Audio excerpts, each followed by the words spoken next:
돼지우리 엽석은 분뇨 구덩이 속에서 아이처럼 벌벌 떨며 숨을 죽이고 있는 청년이 한 명 있었다. 그의 이름은 박서린이었다. 코를 찌르는 악취가 폐 깊은 곳까지 파고들었다. 눈을 뜨면 시커먼 오물이 속눈썹에 달라붙었고 입을 다물어도 혀끝에 쓴맛이 번졌다. 철퍽, 철퍽. 바로 옆 돼지우리에서 짐승들이 뒤척이는 소리가 들렸다. 그 소리가 마치 사람의 신음처럼 들려 서리는 온몸에 소름이 돋았다. 구덩이 위로 등불빛이 이리저리 흔들렸다.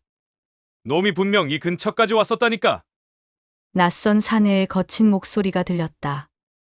오늘 밤 안에 처리하지 못하면 우리도 끝이다. 저 자식 눈이 너무 밝아. 이번에는 여자 목소리였다. 낮에는 단아한 미소를 짓던 큰어머니의 목소리였다. 서린의 심장은 미친 듯이 뛰었다. 그 소리가 귓속까지 울렸다. 얼마 전까지 그 여자를 진짜 큰어머니라고 믿고 있었기 때문이었다. 등불이 분뇨 구덩이 위를 스쳐 지나갔다. 서린은 더 깊이 몸을 파묻으며 어금니를 꽉 깨물었다. 어쩌다가 내가 이런 꼴이 된 걸까? 그의 머릿속에는 며칠 전 봄날 새벽 한 산길에서 만난 작은 호랑이의 눈빛이 떠올랐다. 불과 사흘 전만 해도 서린의 인생은 이렇게까지 뒤틀리지 않았다. 조선 중기의 어느 봄날 강화와 개성을 오가는 길목 통진 고을. 그 고을 끝 흙담집 한 채에 가난한 서생 박서린이 살고 있었다. 집은 초라했지만 서책만큼은 가지런했다. 조상 대대로 흙을 일구어 먹고 살던 집안이었지만 서린은 어려서부터 그래 밝았다. 마을 서당 훈장이 혀를 내둘렀다. 야, 이놈은 글귀를 한 번만 읽어줘도 줄줄 외워버리는구나. 그 말을 들은 날부터 마을 사람들은 은근히 기대를 품기 시작했다. 혹시 우리 고을에서도 과거 급제한 선비가 나오는 게 아닐까. 해마다 흉년이 겹쳐 보릿고개를 버티기도 벅찼지만 마을 사람들은 조금씩 쌀을 덜고 동전을 모았다. 그렇게 모은 돈이 어느덧 한 꾸러미가 되었다. 서린이 너라도 잘 되면 우리 고을 이름이 나지 않겠느냐. 그 돈에 서린의 어머니가 밤새 빚어낸 쑥떡 서너 덩이와 말린 나물을 더해 보자기에 챙겼다. 서린아, 먼 길 가면서 배 굶지 말고 조금씩 아껴 먹어라. 어머니의 손은 농사일로 거칠게 갈라져 있었다. 그 손으로 만지고 눌러 만든 쑥떡에는 집안의 마지막 정성이 깃들어 있었다. 아버지는 낡은 도롱이와 붓, 벼루를 조심스레 싸며 말했다. 과거에 떨어지더라도 기죽지 마라. 내가 노력한 것만으로도 우리 집안은 이미 복 받은 거다. 그날 새벽 마을 사람들까지 골목 어귀로 나와 서린을 배웅했다. 서린 형님, 꼭 장원급제에서 돌아오셔야 해요. 한양 가면 우리 고을 이름도 좀 내주고. 손을 흔들며 멀어지는 고향을 뒤로 하고 서린은 한양을 향해 길을 나섰다. 해가 산등성이를 넘어올 무렵 그는 깊은 산길로 접어들었다. 봄볕은 따뜻했지만 산길은 험했다. 비탈진 길을 따라 올라가다 보니 땀이 등줄기로 흘렀다. 어깨에 맨 보자기가 납덩이처럼 무거워졌다. 허허, 여기서 잠깐 쉬었다 가야겠다. 그는 큰 느티나무 그늘 아래 털썩 걸터 앉았다.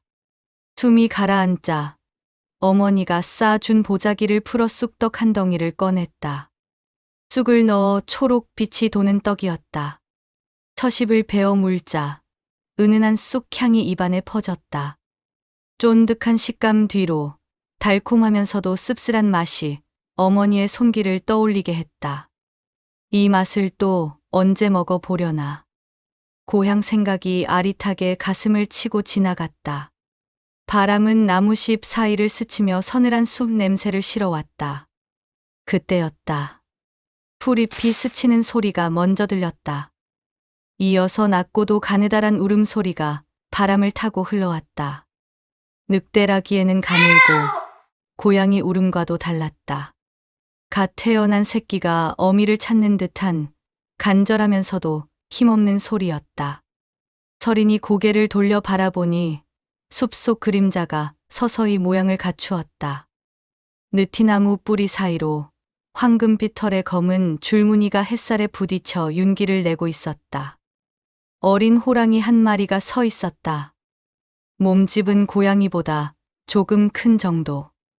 황금빛 털의 검은 줄무늬가 선명했고 눈은 호박처럼 노랗게 빛났다. 그러나 자세히 보니 오른쪽 앞발에 깊은 상처가 나 있었다. 발톱 하나가 통째로 뜯겨 나간 자리였다. 상처 가장자리는 벌겋게 부어있고 마른 피딱지가 검붉게 앉아 있었다. 호랑이는 서린을 향해 달려들지 않았다. 다만 그의 손에 들린 쑥떡을 뚫어져라 바라볼 뿐이었다. 침이 하얗게 입가에 맺혀 턱 밑으로 주르륵 흘러내렸다. 뼈가 도드라진 갈비를 보니 오래 굶은 티가 역력했다. 이놈, 덫에 걸렸구나. 서리는 안쓰러운 마음에 가슴이 저렸다. 어려서부터 병든 짐승을 보면 그냥 지나치지 못하는 성미였다. 내 것도 넉넉하지 못하지만 잠시 망설이던 그는 결국 쑥떡 한 덩이를 떼어 호랑이 앞에 조심스레 던졌다. 말 대신 손짓으로 먹어도 좋다는 뜻을 전했다. 호랑이는 잠시 냄새를 맡더니 이내 허겁지겁 떡을 집어 삼켰다. 떡 부스러기가 사방으로 튀었다. 순식간에 한 덩이를 비워낸 호랑이는 다시 서린을 올려다보았다. 이번에는 눈동자에 묘한 간절함이 어렸다. 조금만 더 하고 말하는 듯한 눈빛이었다. 서린은 웃음이 났다. 이놈 참 욕심도 많구나. 그러면서도 손은 이미 두 번째, 세 번째 떡을 떼어 던지고 있었다. 어머니가 하룻길 점심으로 싸준 쑥떡은 그렇게 눈앞에서 사라졌다. 마지막 남은 쪽까지 모두 내어주고 나니 보자기 속은 텅 비었다. 이제 나는 물이나 마시고 버텨야겠지. 배가 살짝 허전했지만 이상하게 마음은 가벼웠다. 선행이란 원래 그런 법이다. 주고 나면 주머니는 비어도 가슴은 오히려 따뜻해지는 것이었다. 그때 호랑이가 벌떡 일어섰다. 두 뒷발로 꼿꼿이 서더니 앞발을 가지런히 모아 공손히 허리를 굽혔다. 사람이 절을 하듯이 3번 천천히 상체를 숙였다. 서리는 저도 모르게 입을 벌렸다. 이게 뭐 하는 짓이냐, 이놈. 호랑이의 눈동자는 분명히 고맙다고 말하고 있었다. 문득 장난기가 발동했다. 야, 호랑이야. 너 그렇게 영리하면 한 가지만 물어보자. 나 이번에 과거 보러 가는 길인데 급제할 수 있을까? 사람이었다면 비웃었을 물음이었다. 하지만 호랑이는 고개를 천천히 끄덕였다. 그 작은 머리가 한 번, 2번 또렷이 움직였다. 서리는 허탈하게 웃었다. 그래, 내 말대로라면 좋겠다.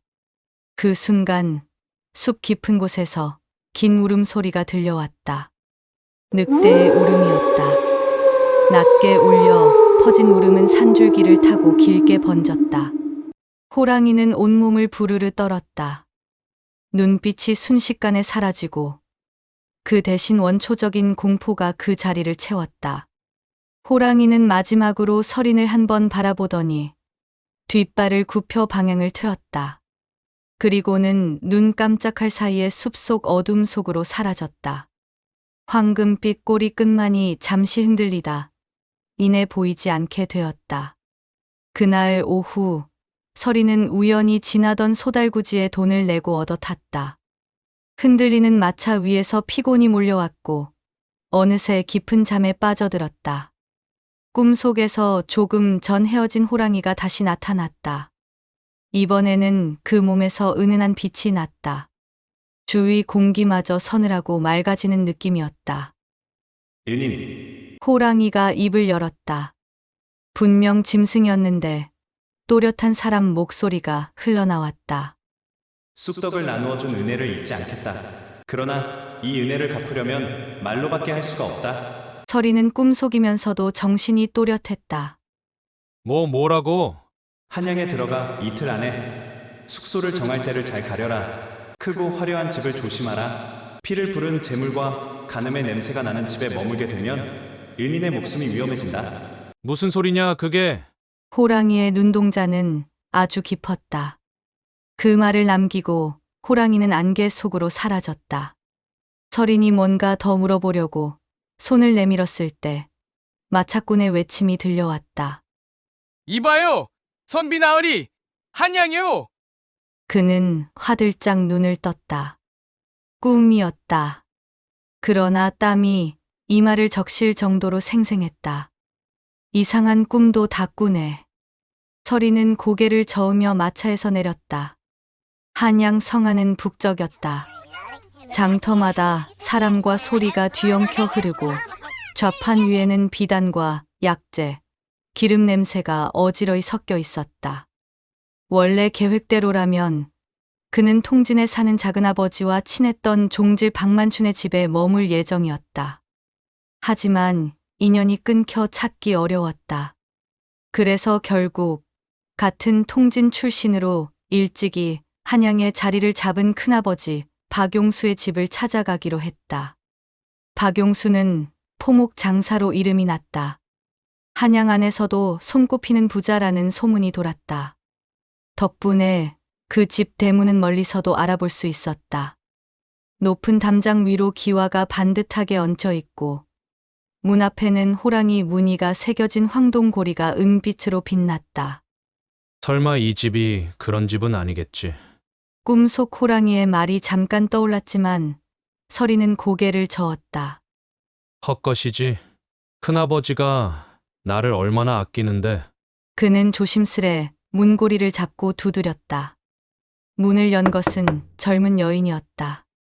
갓 서른을 넘긴 듯한 얼굴, 흰 목선과 고운 이마, 차분히 틀어올린 머리 위로 금빛 비녀 2개가 반짝였다. 어머, 서린이 아니냐? 여인은 바로 큰어머니 윤씨였다. 장터에서 한 번 본 기억 속의 모습보다 훨씬 화려해 보였다. 얇은 비단 치마가 발목 언저리에서 살랑였고 올린 머리 사이로 풍겨나오는 향냄새가 은근했다. 달콤하면서도 퀴퀴한 묘한 냄새였다. 큰어머님, 오랜만에 인사드립니다. 서리는 허리를 깊이 숙였다. 가슴이 알 수 없이 두근거렸다. 혼자 왔느냐? 통진 형님은 안 오시고. 예, 봄 농사 준비 때문에 못 나오셨어요. 제가 과거를 보러 올라와 며칠만 머물 수 있을까 해서 왔습니다. 윤 씨의 눈빛이 순간 스쳤다가 이내 상냥하게 굳어졌다. 영감은 마침 평안도 쪽으로 장사를 나갔다. 한 달은 더 걸릴 거다. 집에는 나 혼자뿐이니 불편할 수도 있겠다만 그래도 조카라 어찌 내쫓겠니? 들어오너라. 그 말에 서린의 마음은 놓였다. 안으로 들어서자 넓은 마당이 펼쳐졌다. 돌계단을 따라 작은 연못과 정원석이 이어져 있었고 연못 위에는 나무 다리가 가늘게 놓여 있었다. 고향 흙담 집과는 다른 세상 같았다. 윤 씨는 사랑채 한 방을 내주며 말했다. 여기서 지내거라. 그런데 밤에는 함부로 돌아다니지 말아라. 혼자 사는 여인의 집이라 이런저런 말이 돌기 십상이다. 알겠습니다. 곧 젊은 하녀 하나가 방으로 들어왔다. 이름은 초향이라 했다. 까만 눈썹에 입꼬리가 살짝 올라간 얼굴, 걸음걸이 하나에도 요염한 기운이 배어 있었다. 선비님, 이부자리 깔아드리겠습니다. 그녀가 몸을 굽힐 때 저고리 깃 사이로 보이는 흰 목덜미가 눈에 들어왔다. 서리는 일부러 시선을 책상 쪽으로 돌렸다. 문득 떠오른 의문이 있었다. 초양아, 예전에 이 집에 계시던 상순이 할매는 어디 가셨느냐? 큰아버지를 키우셨다던 분이다. 초양은 고개를 갸웃했다. 그런 분은 못 배웠는데요. 제가 들어왔을 때부터는 큰마님과 저뿐이었어요. 그렇다면 월매라는 몸종은? 그분도 못 봤습니다. 너무 순진하게 대답하는 바람에 거짓말을 하는 것 같지도 않았다. 하지만 설인의 가슴 속에는 묵직한 의문이 하나 내려앉았다. 평생을 함께한 사람들을 이렇게 흔적도 없이 사라지게 만들 수 있나. 그 밤, 그는 뒤척이다 겨우 눈을 감았다. 그리고 다시 꿈을 꾸었다. 이번에는 호랑이의 눈빛이 훨씬 더 절박했다. 은인, 왜 이 집에 들어온 것이냐? 내가 경고하지 않았느냐? 호랑이의 목소리는 떨리고 있었다.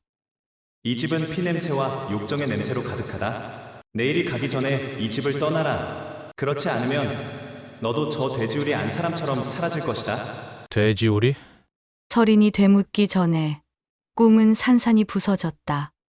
이튿날 새벽, 설인은 시험장으로 향했다. 첫 시험은 생각보다 수월했다. 경전 해석과 시를 짓는 문제가 나왔는데 그동안 서당에서 뼈 빠지게 공부한 덕에 붓끝이 막힘없이 움직였다. 이 정도면 호랑이 말대로 정말 급제가 될지도 모르겠다. 시험이 끝난 뒤 그는 꿈이 떠올라 한양 거리를 한 바퀴 돌아보기로 했다. 종로 일대의 사람들이 모여 웅성거리는 곳이 있었다. 그가 가까이 다가가자 한 여자가 길바닥에 무릎을 꿇고 앉아 있었다. 그 앞에는 삐뚤빼뚤한 글씨로 적힌 나무패가 세워져 있었다. 몸을 팝니다. 장례 비용이 필요합니다. 설이는 숨이 멎는 줄 알았다. 심장이 쿵 하고 내려앉았다. 그 여인은 바로 이 집에서 오래도록 몸종으로 지내던 월매였다.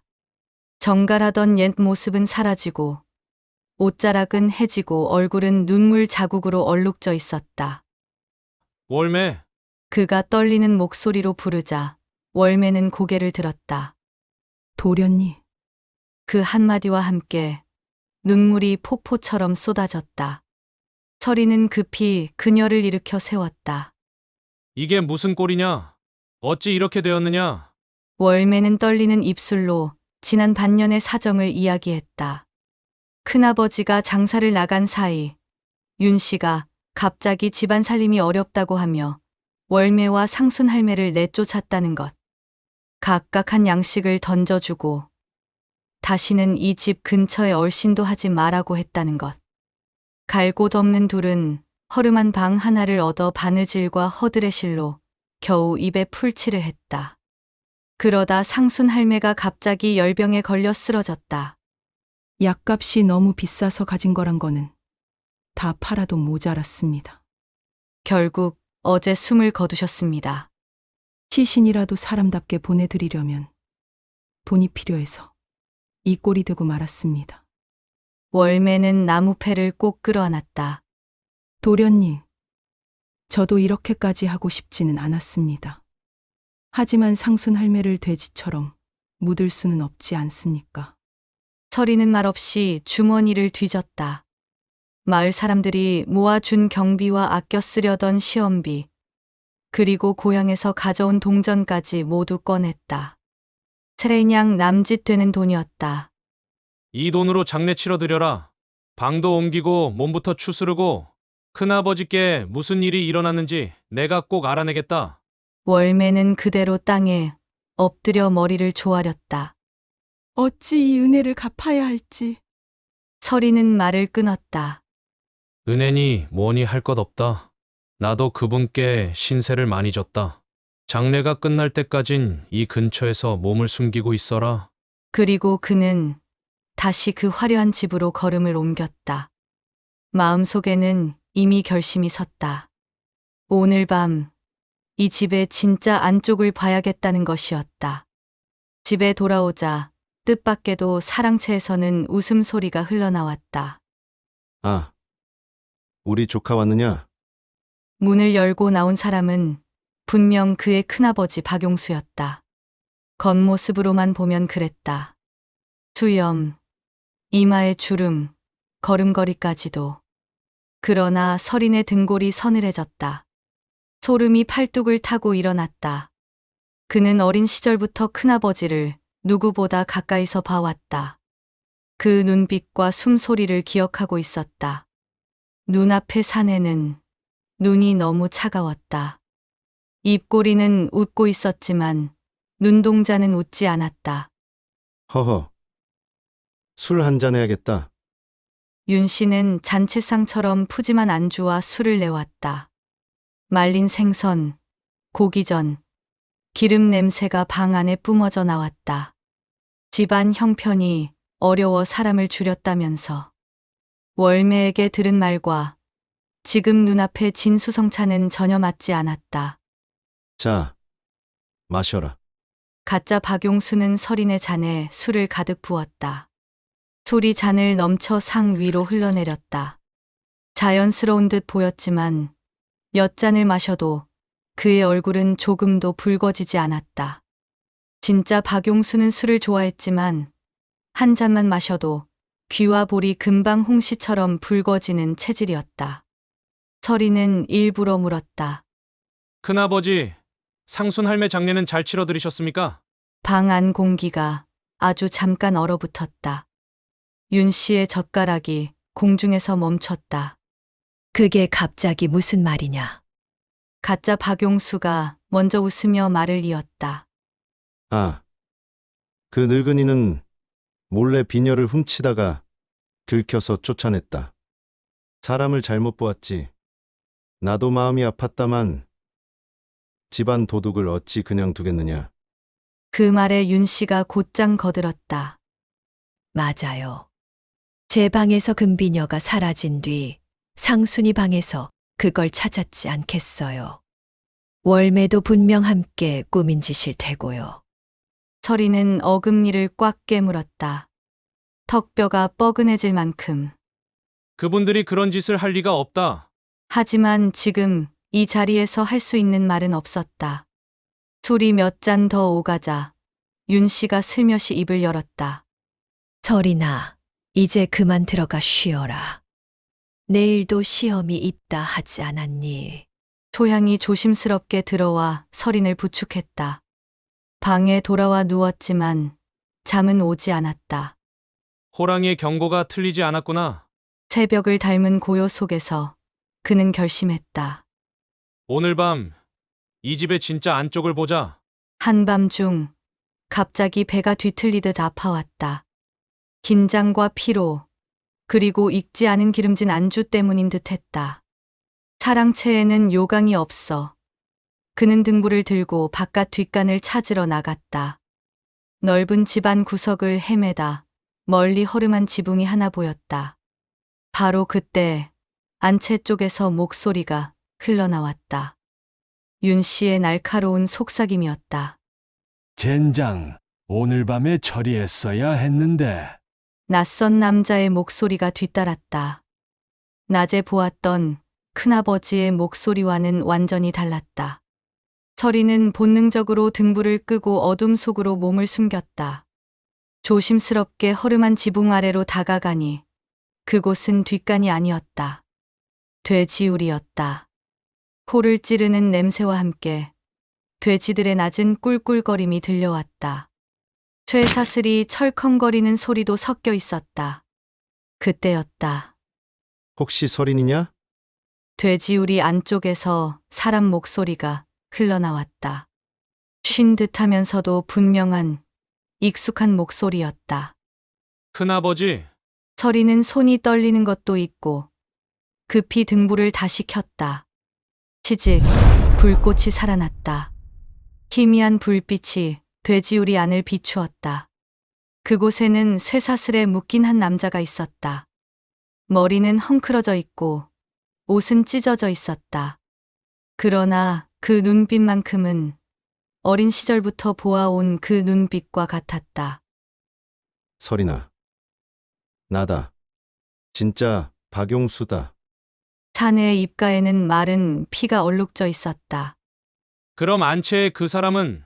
평안도에서 알게 된 관리 유창이라는 자다. 내 얼굴과 비슷하다 하여 윤 씨와 짜고 이런 짓을 벌였다. 내가 장사를 떠난 사이 둘이 간통을 저지르고 내가 돌아오자 술에 약을 타 돼지우리로 끌고 와 가두었다. 말하는 사이에도 돼지들이 사슬을 툭툭 건드렸다. 너까지 이 집에 들어온 걸 알고 틀림없이 의심하고 있을 것이다. 곧 여기로 올 게다. 지금 당장 저 분뇨 구덩이로 숨어라. 예? 지금 아니면 넌 오늘 밤 목숨을 잃는다. 큰아버지의 눈빛이 너무도 단호했다. 돼지우리 옆에는 오래된 분뇨 구덩이가 하나 있었다. 한동안 쓰지 않아 겉은 굳어 있었지만 아래는 여전히 축축할 터였다. 서리는 잠시 눈을 감았다가 어금니를 꽉 깨물었다. 살아남아야 진실을 밝힐 수 있다. 한 발을 구덩이 가장자리에 올렸다. 차갑고 미끈거리는 감촉이 발바닥을 타고 올라왔다. 몸이 구덩이 속으로 빠져들었다. 순간 숨이 막혔다. 악취가 코를 트어막고 입술 사이로 파고들고 눈꺼풀까지 짓눌렀다. 귀에는 끈적한 액체가 스며들어 웅웅거리는 소리만 남았다.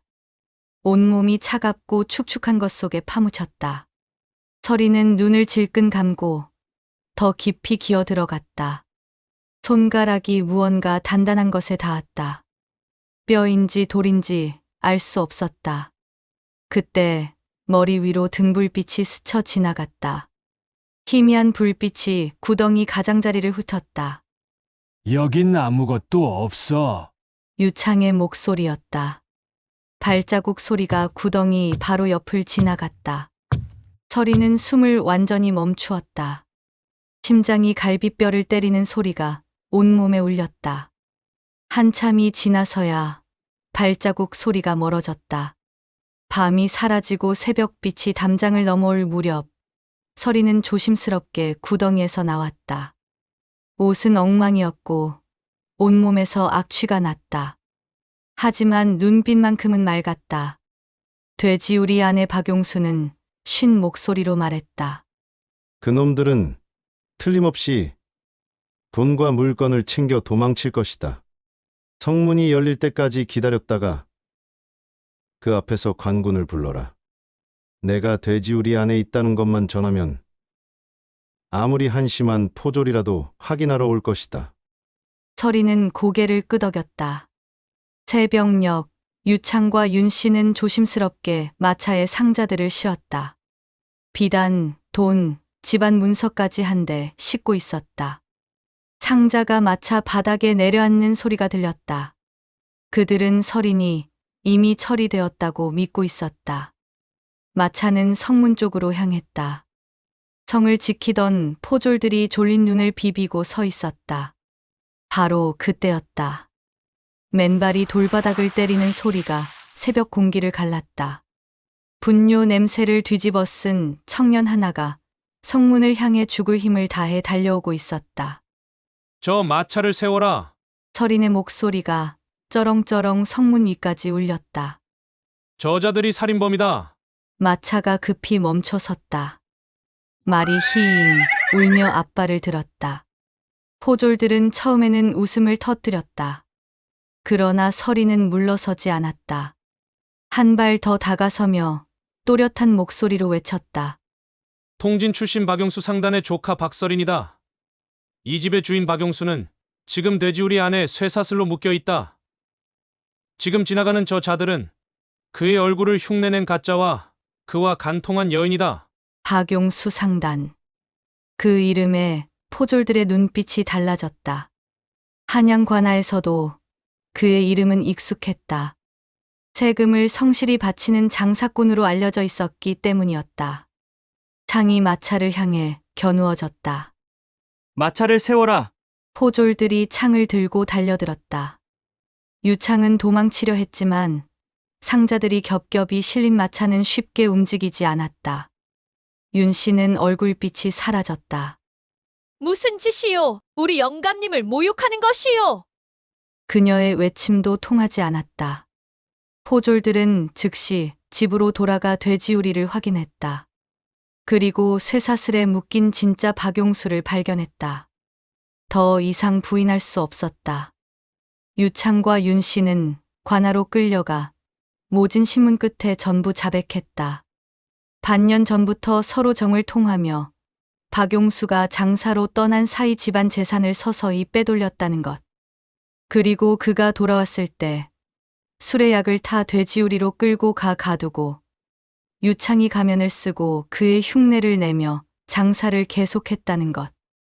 상순 할매와 월매를 내쫓은 것도 진짜를 알아볼 눈을 없애기 위해서였다. 결국 두 사람은 중죄인으로 판결받아 사형을 당했다. 박용수는 쇠사슬에서 풀려났지만 반년 동안 돼지우리에서 지낸 탓에 몸이 크게 상해 있었다. 그는 자식이 없었다. 그래서 설인의 손을 꼭 잡고 말했다. 내가 아니었으면 나는 이미 돼지우리 밑에 파묻혔을 것이다. 내 재산과 상단을 모두 내게 물려주마. 하지만 기억해라. 재산은 사람을 살릴 수도 있고 사람을 돼지우리로 끌고 갈 수도 있다. 그해 과거 시험에서 설인은 당당히 급제했다. 한양 사람들은 이 이야기를 두고 두 가지 이름으로 불렀다. 돼지우리의 기적이라고 부르기도 했고 쑥떡이 부른 호랑이의 은혜라고도 불렀다. 몇 해가 지나 관직에 오른 박설이는 다시 통진산기를 찾았다. 그때 쑥떡을 나누어 주었던 느티나무 아래였다. 달이 휘영청 떠 있었다. 바람은 옛날과 다르지 않았다. 나뭇잎 사이를 지나는 바람 소리가 귀에 닿았다. 설이는 조용히 무릎을 꿇고 숲을 향해 절을 올렸다. 그날 쑥떡을 나누어 먹은 작은 짐승에게 이 은혜를 돌립니다. 내가 아니었더라면 나도 돼지우리 바닥에서 썩어갔을 것이다. 그때 숲 저편 언덕 위로 황금빛 그림자 하나가 잠깐 스쳤다. 커다란 호랑이 한 마리가 달빛을 등지고 서 있었다. 옛날에 그 어린 호랑이와는 비교도 안 되게 컸지만 오른쪽 앞발의 빈 자국은 여전했다. 호랑이는 조용히 고개를 끄덕였다. 그리고 소리 하나 내지 않고 숲속으로 사라졌다. 설이는 그 자리에 한참을 앉아 있었다. 이 이야기가 통진 일대에 퍼지자 사람들은 저마다 다르게 불렀다. 어떤 이는 돼지우리의 기적이라 했고 어떤 이는 쑥떡이 부른 호랑이의 은혜라 했다. 하지만 이야기를 듣는 아이들이 가장 좋아한 이름은 따로 있었다. 굶주린 호랑이에게 밥을 준 서생 이야기. 옛사람들은 이 이야기를 들려주며 이렇게 말하곤 했다. 보릿고개가 힘들어도 떡 한 조각 나눌 마음은 남겨두어라. 언젠가 그 떡이 산속 호랑이가 되어 너를 살리러 올지 누가 아느냐. 그리고 덧붙이곤 했다. 욕심으로 남의 것을 빼앗으면 그 재물이 돼지우리가 되어 제 몸을 가둔다. 하지만 가진 것을 기꺼이 나누면 그 나눔이 길이 되어 제 앞을 밝힌다. 이것이 통진 고을에 전해 내려오는 호랑이와 서생의 이야기였다.